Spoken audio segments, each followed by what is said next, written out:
Efa manomboka memangatsika ny andro amin'izao fotoana zao raha vao maraina dia tsikaritra fa dia efa manao akanjo lava tanana avokoa ny ankamaroan'ny rehetra ny andalambe ny ho an'ny ainana raroatra dia efa nanangona ny akanjo mafana izy ireo teo aloha teo satria rehefa tonga ny vanim-potoana mangatsika tahaka izao dia ahitana fiakarany ny vidin'ny akanjo mafana eny an-tsena eny.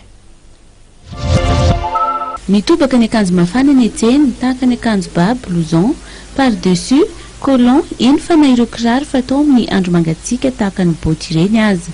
Raha ny akanjo mafana dia mbola mirary ny vidiny amin'izao fetim-boan'ny ririnina izao satria dia manomboka amin'ny 2,000 ariary ka hatramin'ny 1,000 ariary ny vidiny eny amin'ireo friperie eny Analakely.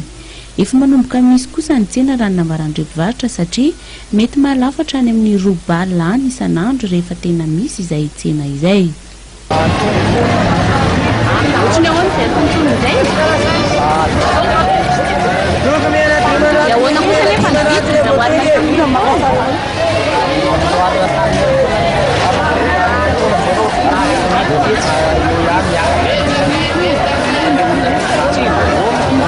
Isan'ny misoroka amin'ny aretina avy any antsika ihany koa ny fanaovana akanjo mafana. Izany indrindra no mahatonga ny olona mividy izany amin'izao viandohany ny vanim-potoana ny atsika izao.